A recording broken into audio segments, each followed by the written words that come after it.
Muy buenos días. Espero que el título les haya dicho más o menos de qué voy a estar hablando esta mañana.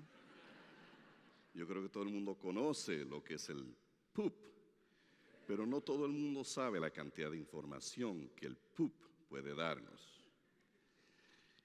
Quiero comenzar con una pregunta. ¿Qué es la microbiota? Pues la microbiota es un conjunto de microorganismos, bacterias, virus, arqueas, protozoarios, etcétera, que está en absolutamente todo lado. Lamentablemente, para mucha gente, la microbiota hay que eliminarla porque supuestamente causa enfermedades, etcétera. Algunos microorganismos sí causan enfermedades, pero yo creo que ya la mayoría de la gente también entiende que nosotros somos más bacterias y arqueas de lo que somos seres humanos, en términos del número de nuestras células. Hace unos cuantos años, Bonnie Bassler dio una charla TED sobre cómo las bacterias se comunican las unas con las otras. Una fantástica presentación, por si acaso. Pero hemos ido más allá todavía al entender cómo estos microorganismos se comunican los unos con los otros. No solamente eso, sino que yo estoy convencido de que las bacterias se comunican con nuestras células y nuestras bacterias nos están diciendo o están diciendo a nuestras células qué hacer.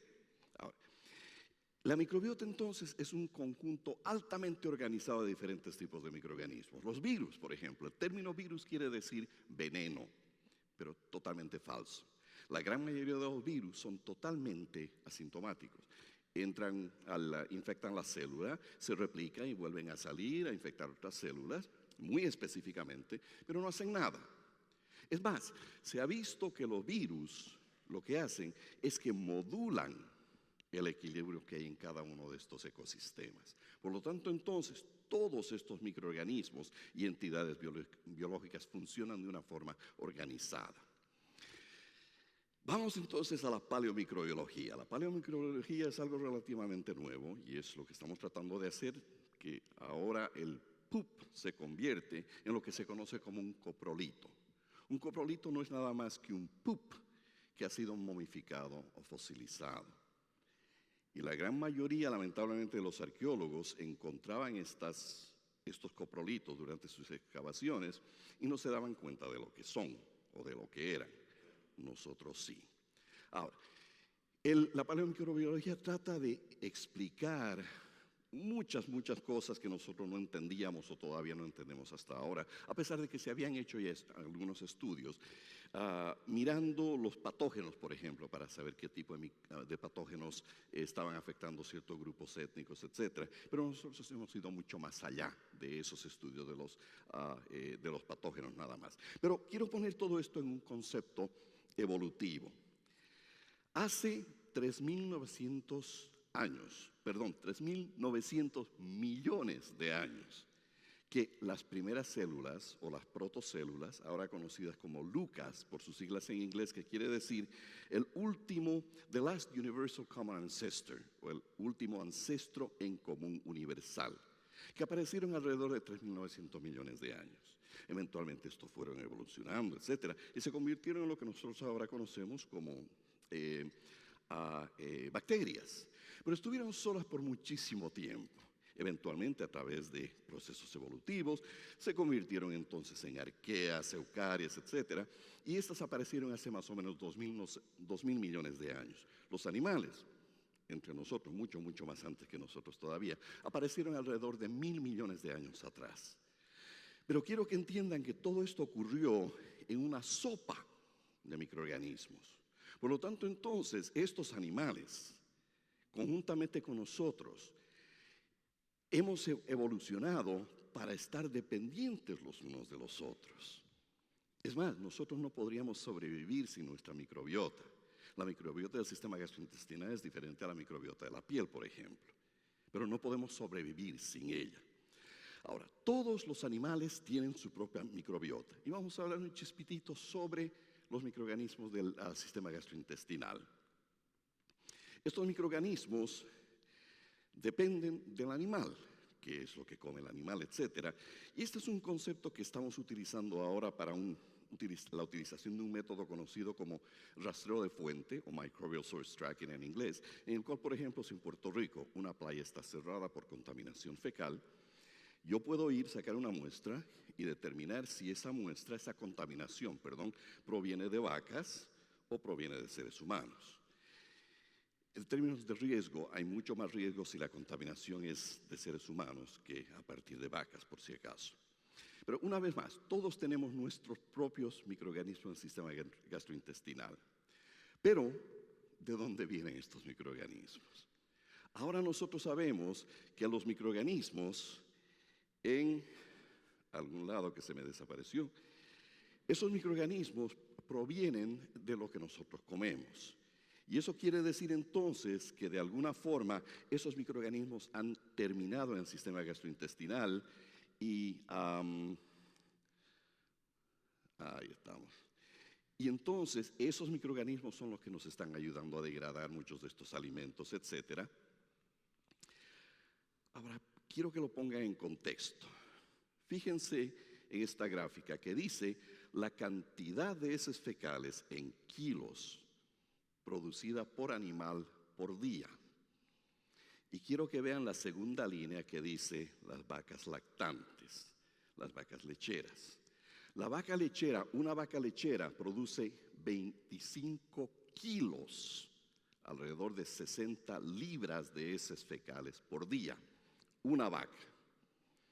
Eso nos presenta un gran problema en términos de manejo y obviamente tenemos que manejarlo muy bien porque toda esa materia orgánica puede tener también microorganismos patogénicos que pueden hacer daño a los seres humanos. Por lo tanto, entonces, hay que cuidarla mucho para evitar que contamine ríos, etc. El único otro animal doméstico que produce más que una vaca lactante son los políticos en época de elecciones.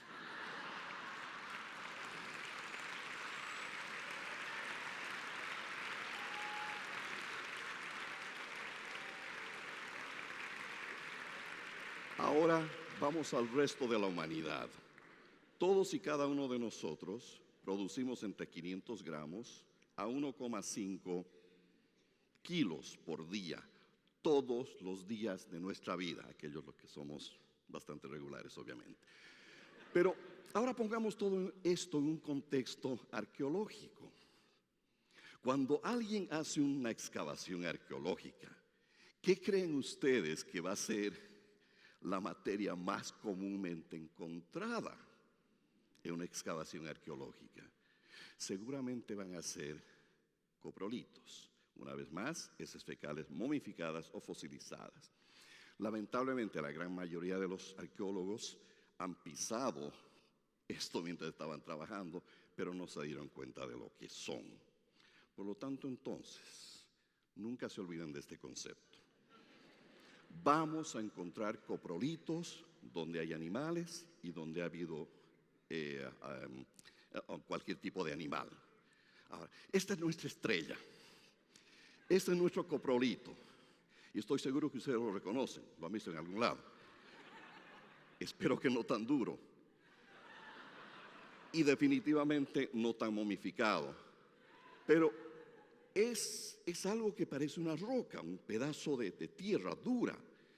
Y cuando nosotros lo vemos, la morfología nos dice básicamente lo que es, que hasta cierto punto nos da un poco de información, pero no mucha, hasta que le damos la vuelta. ¿Y qué es lo que vamos a ver? Rompemos tal vez un poquitito y vemos en el interior, si ustedes notan bien, unos pequeños huesitos, que seguramente son de pájaro. Eso quiere decir que el animal que comió esto, ingirió esto, y esos huesitos viajaron por todo el sistema gastrointestinal hasta terminar en el coprolito. Dos conclusiones de esto. O esto pertenece a un ser humano muy adolorido, o dos, pertenece a un perro. Y definitivamente nosotros sabemos ya por otros estudios que se han hecho que las comunidades precolombinas tenían perros como mascotas. Y típicamente, obviamente, esto pertenece a un perro. ¿Por qué estoy enfatizando tanto esto? Porque de acá en adelante nosotros vamos a hablar de coprolitos humanos. Porque ahora no estamos buscando los huesitos para saber si pertenecen a perros o no. Tenemos ya métodos moleculares para determinar si esto pertenece a un perro o no. El estudio. los fantásticos arqueólogos de la Universidad de Puerto Rico, Ivonne Narganes y Luis Chanlate, estaban haciendo una serie de excavaciones en el área de La Hueca, en la isla de Vieques de Puerto Rico. Ya para aquel entonces se habían propuesto algunas hipótesis en las cuales se decía que dos grupos que coexistieron hace 1500 años o algo por el estilo, pertenecían al grupo conocido como los saladoides, porque debido a otros estudios provienen del área del Saladero, de lo que es ahora Venezuela, en el área tropical. Pero sin embargo, cuando ellos comenzaron a encontrar diferentes artefactos, etcétera, quiero que noten solamente la alfarería. En mano derecha está el grupo de los saladoides, a la izquierda están los huecoides y no parecen ir el uno con el otro. Los unos que están utilizando colores y ciertos tipos de alfarería, los otros nada de color, pero algo típico. No solamente eso, estamos viendo un artefacto que parece una ranita, un coquí tal vez o algo por el estilo, algo bastante caribeño. Pero en el lado izquierdo estamos viendo cóndores. No ha habido y seguramente no va a haber cóndores, excepto en el zoológico de Mayagüez, cóndores en todo el Caribe. Por lo tanto, entonces, esto nos dice que este grupo proviene de otro lado. Y otros estudios que han hecho también Chanlate y Narganes apoyan la hipótesis de que estos dos grupos, o que este grupo de los huecoides proviene de lo que es ahora Bolivia, Perú, en los Andes. Ahora, con todos estos estudios, etcétera, y obviamente ellos encontraron estos coprolitos durante las excavaciones, encontraron coprolitos huecoides y saladoides, nos dieron acceso a estos coprolitos. Y lo que hicimos nosotros es que aislamos el ácido nucleico, el DNA, ADN, lo secuenciamos y comenzamos a hacer una serie de análisis para ver qué es lo que obteníamos, para comenzar, en primer lugar, para apoyar o no apoyar esta hipótesis. Estos son análisis multidimensionales llevados a cabo por Raúl Cano y Tasha Santiago de la Universidad Politécnica en San Luis Obispo, en California, nuestros fantásticos colaboradores. Y en este análisis ellos pudieron ver que todos los microorganismos que pertenecían a los saladoides se agruparon en un área. Y todos los microorganismos que salieron de los coprolitos de los huecoides se agruparon en otro lado, pero completamente diferentes el uno del otro. No solamente eso, sino que ellos incluyeron algo más. Incluyeron secuencias de la microbiota de heces fecales extantes de las de ahora, de amerindios de la Amazonía. Y fíjense, nosotros estamos viendo que estos amerindios amazónicos se relacionan más estadísticamente con los saladoides que con los huecoides. Entonces, esto sigue apoyando la hipótesis de que estos dos grupos son completamente diferentes y que provienen de diferentes lugares. Ahora, tratamos de hacer eso mismo, pero ya con los virus. Y esto es parte de la tesis doctoral de mi estudiante doctoral, Jessica Rivera. Comenzamos a ver lo que ahora llamamos el fagoma. Los bacteriófagos o fagos son virus que infectan específicamente a bacterias. Y nosotros pudimos ver que en los coprolitos de los saladoides, un 67% de las secuencias encontradas pertenecían a fagos que infectan a proteobacterias y solamente alrededor de un 24% que afectaban a los firmicutes. Cuando chequeamos los coprolitos huecoides, pudimos ver que el 47% infectaban a los firmicutes y 39% a las proteobacterias. Una vez más, apoyando la misma hipótesis. Son grupos diferentes. Bueno, ya suficiente sobre esos grupos, pero tenemos todos estos datos. Y estos coprolitos nos están dando una cantidad de información que no para. Hicimos el viroma fecal. Y entre lo que encontramos fueron cosas totalmente inesperadas. Por ejemplo, encontramos unas secuencias del virus de papiloma. Y estoy seguro que muchos de ustedes saben que hay virus de papiloma que infectan a seres humanos como patógenos. Y hemos encontrado algunas de estas secuencias, pero me quiero enfocar en un grupo específicamente, que es un grupo grandísimo, pero esos virus que infectan a los piojos. Nosotros encontramos ácidos nucleicos o secuencias del virus del papiloma que infecta piojos. No solamente encontramos eso, sino también encontramos secuencias de virus que infectan a las garrapatas. ¿Qué diablos hacen garrapatas y piojos en el sistema gastrointestinal? Pues la única conclusión es una costumbre social, o era una costumbre social, en que uno se sentaba detrás del otro y se agarraban las cositas esas y se las comían. Fíjense la increíble cantidad de información exquisita que estamos encontrando acá, totalmente inesperado. Ahora, esto es otra cosa que me voló la mente. Bueno, nos voló la mente. Siguen siendo datos de Jessica Rivera, por si acaso. Pero acá nosotros vemos a mano derecha, en esa columna, vemos los animales donde ya se sabía que estos grupos étnicos se alimentaban de ellos. Por ejemplo, la utía, que es un roedor que desapareció de Puerto Rico. Otros roedores, pescados, aves, ya sabíamos que se alimentaban de esto. Pero a la misma vez nosotros no sabíamos, o no se sabía, qué rol tenían los murciélagos y los sapitos, etcétera, porque no se encontró datos que apoyen de que estos se los comían. Ahora, este grupo de virus que nos da esta información son virus completamente diferentes a los que hemos discutido hasta ahora y son un grupo conocido como los retrovirus. Y el retrovirus tiene como su genoma RNA y son únicos en que cuando infectan la célula llevan una de sus enzimas que agarra ese RNA y lo convierte en DNA. Es una copia, pero ahora en DNA. Ese DNA entonces se puede insertar al genoma del hospedero y quedarse ahí secula seculorum. Estos son conocidos como retrovirus endógenos y todos los tenemos, las plantas los tienen, los animales los tienen, etc. Y la información que obtuvimos a partir de eso fue con estas secuencias de los retrovirus. Pudimos ver que lo que se comían ellos definitivamente se lo comían, porque encontramos retrovirus endógenos de ciertos roedores, de pájaros, etc.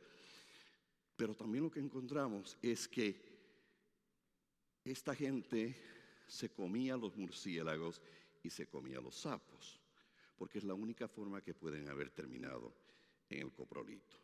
O sea que son datos que si nosotros no analizamos los coprolitos, no vamos a encontrar este tipo de información.